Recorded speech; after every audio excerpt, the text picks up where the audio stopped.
And this is Supervisor Richard Forster with your report from March 26, 2013 Board of Supervisors meeting. I'm going to do this off the cuff and from memory today because my notes got stranded. But starting off today, we have the U.S. Forest Service El Dorado National Forest Meadow Corrective Action Planning Grant application that the board was submitting a letter on. John Hoffman, our consultant for Amador County on natural resource issues, put together a great letter, if I might say. That my signature has to go on as chair of the board.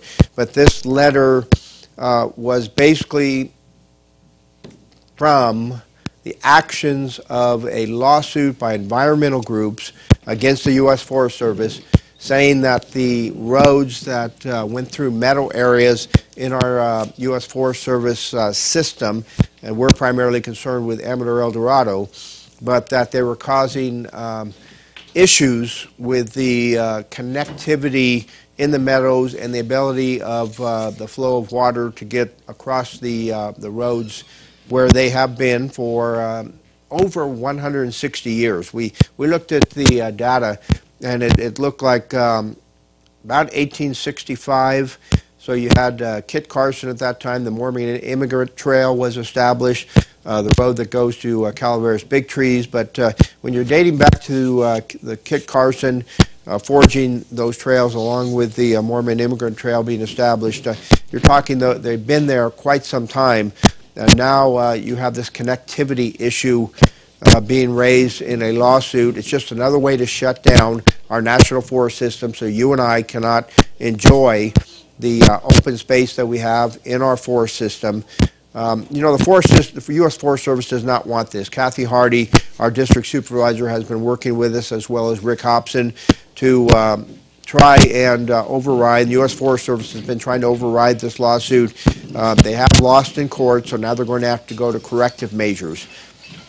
With that, our board passed the letter, a motion of support for the letter to go out asking for grants to help fund some of the activities they'll have to do for implementation measures. That's what our second letter was about, the draft supplemental environmental impact statement.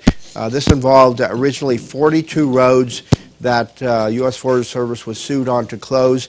Out of those 42, it came down to 18 that were deemed to be the affected roads that cross meadows. Out of those 18, 11 of those are in Amador County, primarily up around the Silver Lake area. So a lot of people that have enjoyed riding their motorcycles, four-wheeling on those roads, they will be shut down indefinitely until the fixes are put in place. Now that's where some of the argument comes in too. John Hoffman believes implementation, as it states in the court order, could mean implementation starting at the point where you're doing planning. So the Forest Service should not shut those roads down. They should leave them open. Whether they'll agree with that, we'll have to argue that point. Supervisor John Plaza and Ted Novelli are working with our Forest Service representatives to try and get our point of view across, along with John Hoffman, our consultant. This is a big issue for Amador County, big recreation issue, not just for our county, but for anyone that likes to recreate up in the mountains.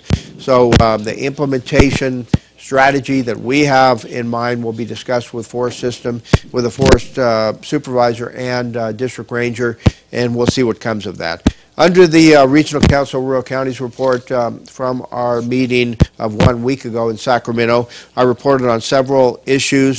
The 2014 water bond is being released in its draft form, what it potentially will look like. You know, it's a wish list for anybody in the state that has projects. Most of the major conservancies, Tahoe Conservancy, LA Basin, Sierra Nevada Conservancy, are all receiving huge chunks of money. This is about a $12 billion water bond. Can we afford that? Well, Senator Steinberg thinks, at least from what we're getting right now, that it may be a little bit too much money. So we'll see if it stays at that amount. I don't believe it'll be a whole lot less. Interestingly, you have $250 million in there to take out a dam up on the Klamath River. Most of us, in our area at least, disagree with that action.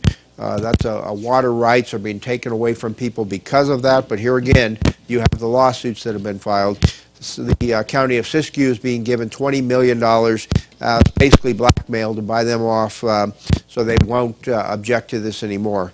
Most of the people I know up there, including the county supervisor that represents Siskiyou on RCRC, has a lot of heartburn about this. Other issues we talked about, the state responsibility areas. CAL FIRE has suspended the billing for April. What will happen in the future, we just don't know. Cal Enviro screening coming out of the Environmental Protection Agency. We approved a letter to go to our statewide organizations, and the Cal EPA opposing certain segments of the Cal Enviro screening. That's all the time I have. If you have any questions, 223-6470. And Supervisor Richard Forster, we're going over to the Rome segment now.